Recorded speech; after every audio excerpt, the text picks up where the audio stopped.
Hi and welcome to The Winning Factor. I'm Alan Aitken, and on this show each week we take a look at some upcoming races in Hong Kong and try to isolate an element of the race that we might look back on later as having been a path to finding the winner. Well, Sunday racing at Sha Tin, some interesting races, and the first one we're going to look at is race 9, and here the winning factor, the gear change. And I think there'll be chances given to a few horses here. Kairos Unicorn, who should have finished closer when second last start. Casemiro coming off some good Class 4 form and taking the rise into Class 3. But mostly I think the market is going to come back to that regular head-to-head duo. Joel Moreira on Chevalier Prince and Zach Purton on Super Football. And that's where I'm going to focus my attention to. And first we're going to take a look at the latest run by Super Football. Now this is race 263 and he's here in the black, green and white colours in about midfield following the winner, Lucky Patch. We'll talk more about him a little bit later.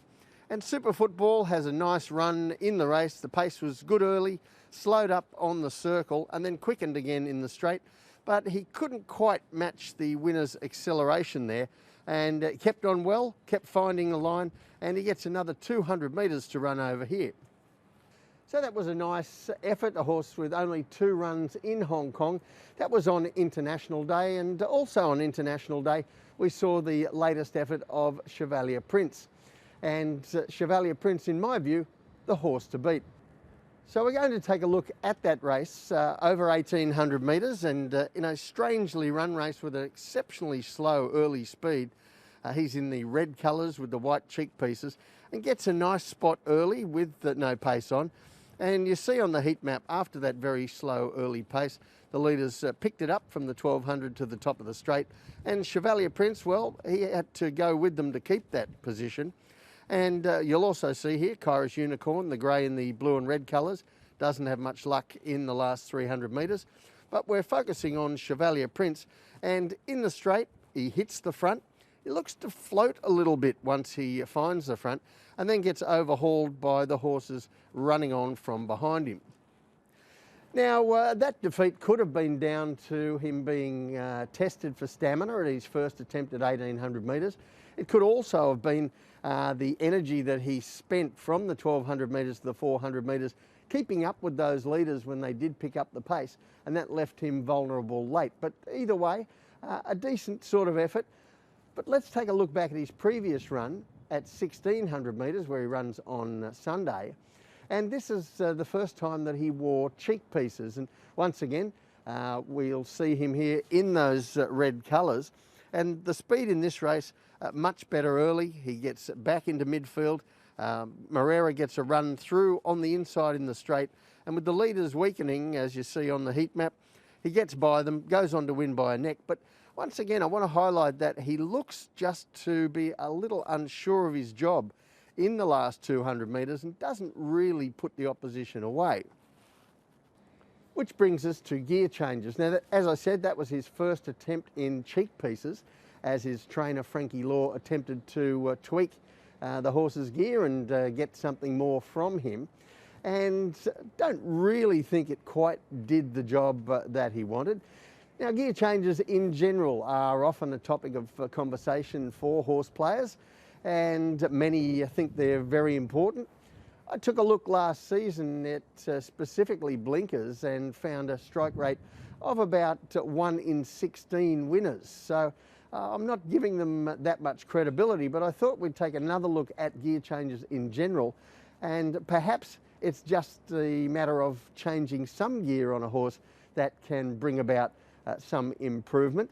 So on this table that you see here over the last 5 years, or since the beginning of the 2015-16 season, here's a list of the leading strike rate trainers with their gear changes, and there's Frankie Law right up the top. And once again, I'd say an average rate of winners from this is about maybe 1 in 14 or 15. So again, not great.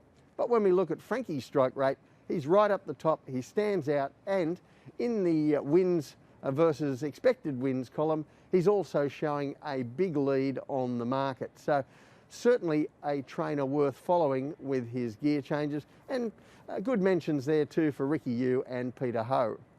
So let's take a look at the map for Sunday's race. And on the map, well, we really only have two leaders here, Smoothies and Beauty Day, but they are quite committed leaders. They're both quite purposeful, getting to the front and holding the front.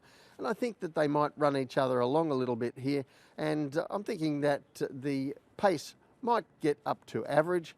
With the blinkers on, Chevalier Prince might be a little bit sharper here, and sharp enough to sit in the first half of the field from the good draw and get the ideal run, quite likely in front of what we've identified as his main rival, Super Football.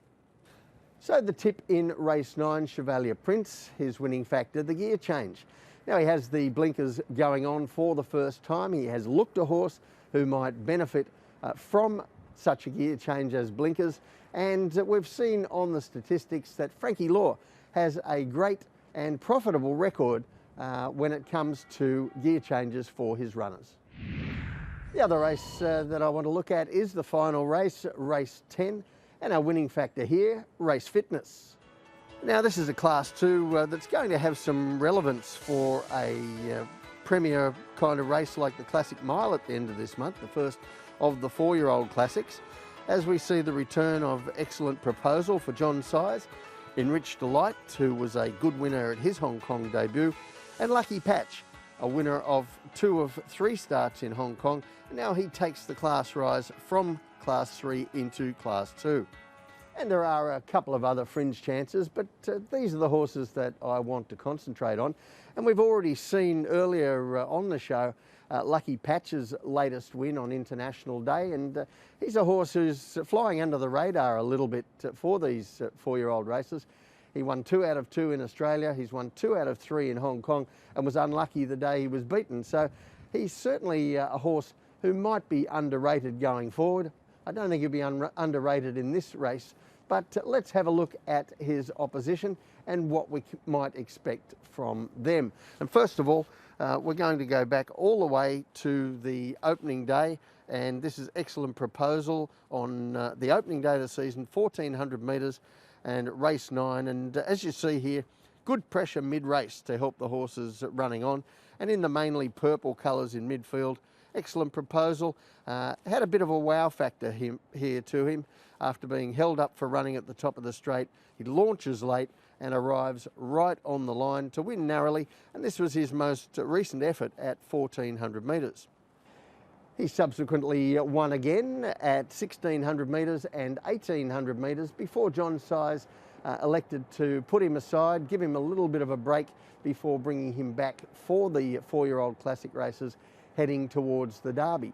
Now also heading for those races is Enriched Delight. So let's have a look at his Hong Kong debut, and this is race 230. He was one of a number of well-regarded new horses in this race on November 29. He's in the yellow and red colours at the rear. And once again, good speed on, and I've highlighted in a previous show that this race was really set up for the horses out the back to run on.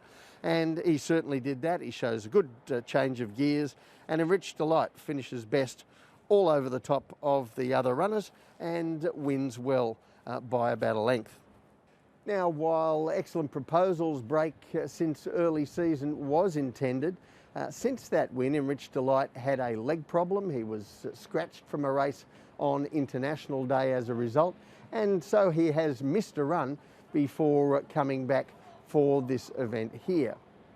Now, when we go to the map, once again, Lucky Patch ticks all the boxes.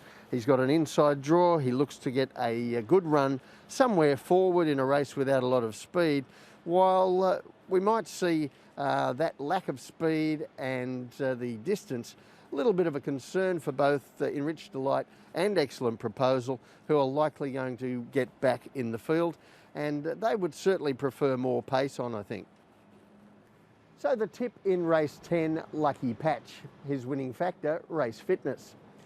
He might not turn out to be the best horse in this race, Lucky Patch, but he's pretty good, and he has Race Fitness on his side against a couple of strong opposition runners who haven't run for a while, and he also has the map and a lightweight in his favour.